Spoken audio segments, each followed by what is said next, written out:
Today is an exciting day in the history of whiskey on the West Coast, and that is because back in early 2025, I started collaborating with a friend of the channel and really a friend of all whiskey-loving Canadians to bring us something truly special to the West Coast. And what followed was the coolest whiskey experience I have had yet, and a bloody beautiful single malt Scotch whiskey that I'm excited to finally share with you today. I cannot think of a better way to start the new year than to launch the very first Whiskey on the West Coast single cask. My name is Matt. This is Whiskey on the West Coast. The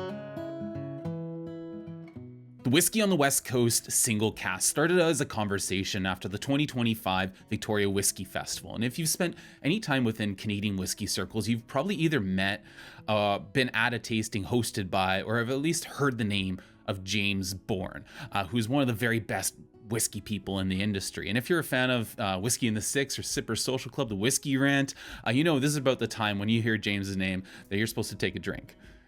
Anyways, through a conversation with him, I had the chance to work with a business that I consider to be the best independent bottlers in the entire whiskey industry, Gordon and MacPhail. I've waxed lyrical about Gordon MacPhail in the past, but just a quick summation here. They're a family-owned independent bottler founded in 1895 with over 130 years of history in the whiskey industry. They have what I would consider the deepest whiskey warehouses of anyone in the industry and have been entrusted with new make from over 100 different Scottish distilleries. Gordon and MacPhail also have what I would consider to be the highest quality casks in the whiskey industry. To this point, their quality of casks and their methodology surrounding cask management is so good that they actually even bottled the oldest whiskey ever bottled and released it this past year in 2025 when they released the Gordon MacPhail Generations 85-year-old Glenlivet 1940. In the Canadian whiskey market, Gordon MacPhail routinely releases some of the very best whiskeys we see each and every year. When they do so, they're typically high price performance to value ratio whiskeys that I really appreciate. And if I had to come up with a top 10 list of the best whiskeys I've had in my entire life, I would say easily Gordon MacPhail has bottled at least half of them. Needless to say, I jumped at the opportunity to work with Gordon MacPhail, with James, and Authentic Wines and Spirits, with the aim to bring something truly special to the Canadian whiskey lovers who are watching videos like this. So thank you for watching, guys. This is bottled for you. Through conversations with James, he was able to get an idea of the types of whiskeys I enjoyed and appreciated, and was able to set up a blind tasting of 4 different Gordon MacPhail cask samples for me to try. And the result was me being very impressed by one whiskey in particular. Or should I say number 2? It was cask sample number 2. It was this one, guys. That it just so happens to be from one of my favorite distilleries. And that whiskey is the Gordon and MacPhail Clynelish 2008 17-year-old Highland Single Malt Scotch Whisky. It's cask number 311776, and this is the Whiskey on the West Coast single cask. And I am so excited to tell you about it, guys. So like I said, distilled in 2008, this was bottled on Canada Day in 2025, July 1st, 2025, which I think is just such a cool detail. It's bottled at 57.3% ABV, just 0.2% above that 100 British full proof mark. I almost wish it would have dropped to 57.1. I will note that the cask sample that we originally tasted, not only was it originally 16 years old, so it actually aged up while we were waiting for this to be bottled, but it also dropped a full 0.6% from what it was here. Here it was 57.9%. It was bottled at 57.3%. It's non-chill filtered. It is natural color, of course, because this is Gordon MacPhail we're talking about here. And it's from a single refill sherry hogshead. And this is one bottle of 251. Now, earlier I said that Clynelish is one of my absolute favorite distilleries, and it is for a number of different reasons. Clynelish is really the backbone of a lot of the most popular blends that are on the market these days. It is key in the Johnny Walker blends, and it is really a star contributor in a lot of the Compass Box blends, including Orchard House, if you've ever had that. It's known for this waxy sort of character that is oftentimes attributed to a gunge that builds up in the pipes at the distillery, an oily residue. Now that can be lost and has been lost in the past when Diageo, the parent company, owns Clynelish, has done deep cleans at the distillery. And when it disappears, sometimes people say it disappears for 6 months to a year, sometimes longer. What I will say on that is the last deep clean at Clynelish that I'm aware of happened in the year 2000. This was bottled in the year 2008, which means that characteristic should show up in spades, which, well, I'll leave that for the tasting notes later. Without any more ado, though, we should get to pouring this whiskey out, showing you guys the label so you can take a closer look, and letting this whiskey breathe before we get to the tasting notes. So I'll tell you right now, I'll give you a close look at the bottle right here, the Clynelish 2008 17-year-old whiskey on the West Coast pick. I'll have more pictures on our Instagram page, so go and look for them there if you want to take a closer look at the bottle. Let's move this out of the way, and we'll do a cork pop, see if it has a good cork on this. Oh yeah, that's a great sound. Pour a bit out here. Oh, that's a gorgeous color on that whiskey. Oh, I'm so excited to share this with you. All right, we're gonna let that sit. We'll come back and I'll give you all the tasting notes. All right, the whiskey on the West Coast, Gordon MacPhail Clynelish 2008 17-year-old from Refill Sherry Hogshead. On the nose, immediately I'm getting bright fruits, like apples, pears, some citrus fruits like orange marmalade, and some ginger spice, raisin and fruitcake aromas. So the sherry is present, but it hasn't taken over. The distillate is still coming through in those orchard fruits. Oh yeah, and I'm getting that distinct, that signature waxy Clynelish character. Yeah, deeper in the nose, you can pick that note up. Oh yeah, that's gorgeous. It's like, honestly, it's like waxed like Granny Smith apples. That's the notion I'm getting here. Oh man, you're picking up some of that oak. You can definitely tell it's got some age to it. There's some light like tea notes as well, like black tea notes. So again, that oak is coming through. It hasn't taken over though, because it's very bright. It's very lively still. Oh yeah, it's doing this lovely thing here where it's coming out with this energy at the beginning with these fruit notes, and then it's moving into these more bass, like deep notes, complex notes. It's really a phenomenal nose. I could nose this for probably a good half hour before even taking a sip. It's a gorgeous nose. I'm loving that, and it screams Clynelish on the nose, which is even better. All right, to the palate, slunge.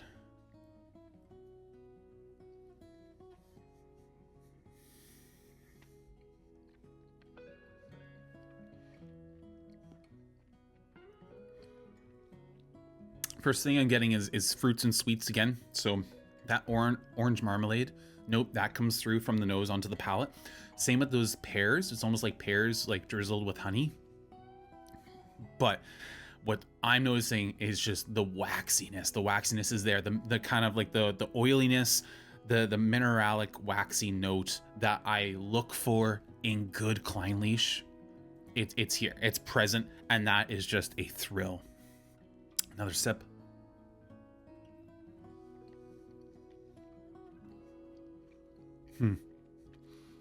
Oh yeah, raisins, raspberries. The oak comes through again. You can tell there's some age to this. It's every bit of 17 years old. Definitely is showing that maturity. And I would speculate this is a refill Oloroso hogshead because there's this nuttiness coming through, like hazelnut.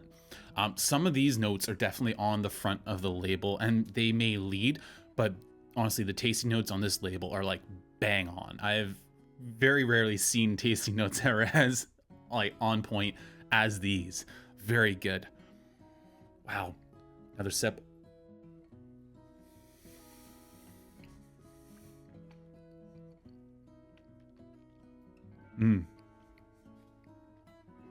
Back to thinking about the fruits. You got those raisins, you got the orange marmalade, the raspberry, you got like sweet cherries in there too.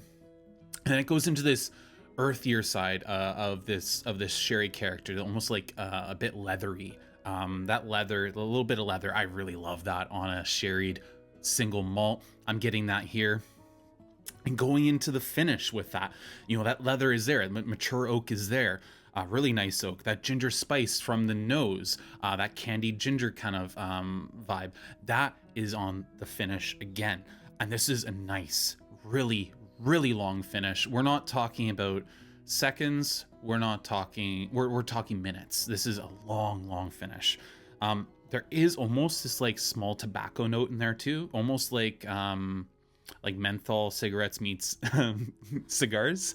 There's this richness to it that I'm just loving.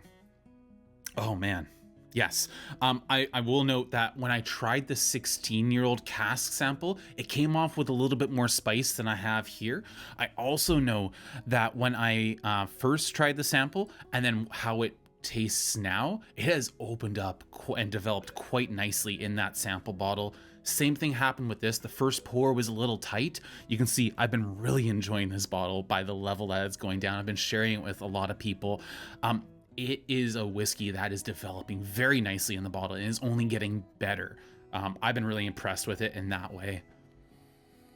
All right, one more sip here.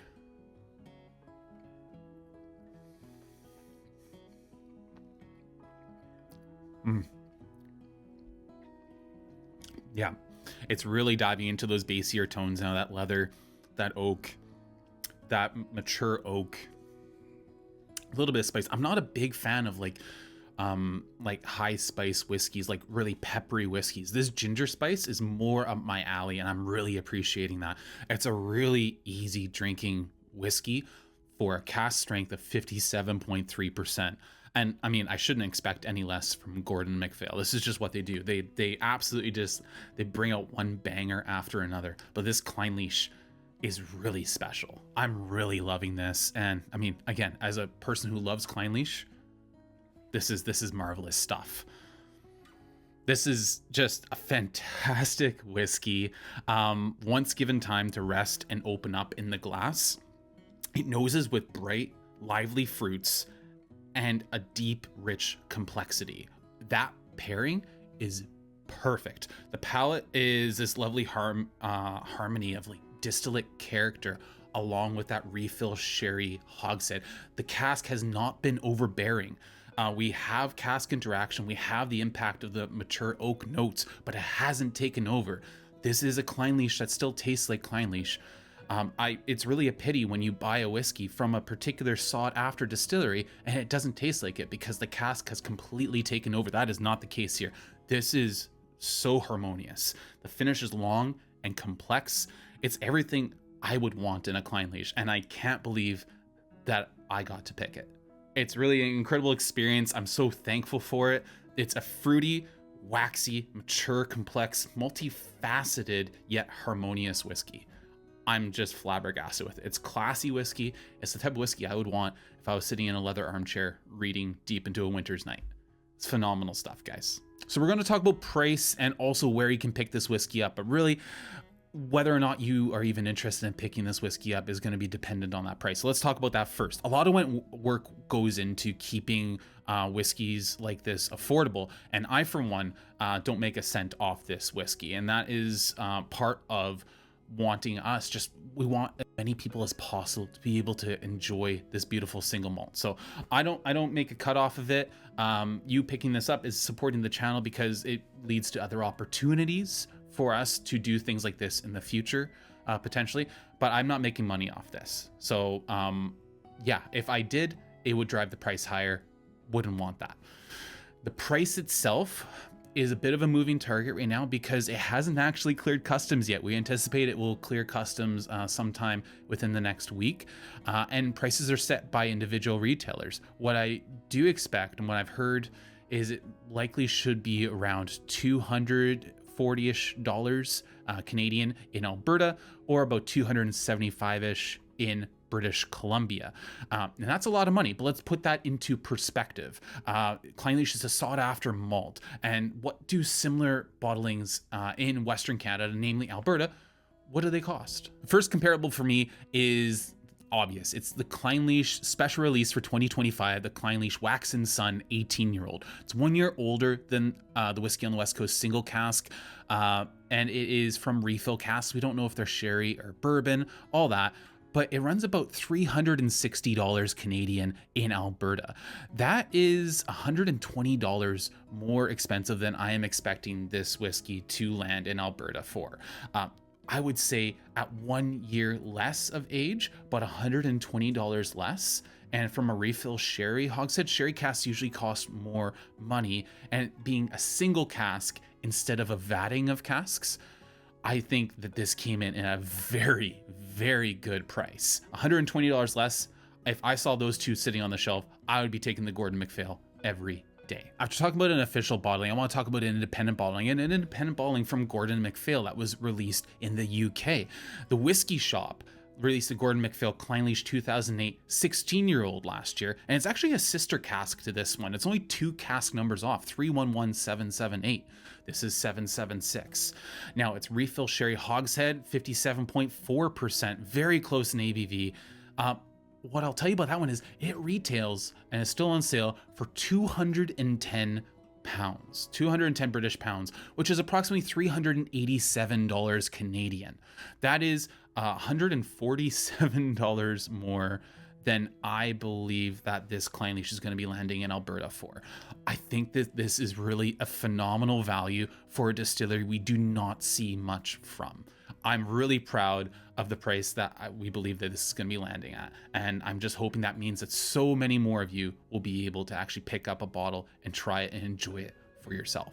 The fact that we were able to get this Clynelish 17-year-old in Canada at all is just thanks to Gordon MacPhail recognizing what a great whiskey market Canada is, and as well as the hard work of their importers, Authentic Wines and Spirits, and that of their sales rep, James, in bringing great whiskeys to Canada at extremely fair prices. So if you've made it this far in the video, you're probably wondering, how can I get a bottle of this whiskey?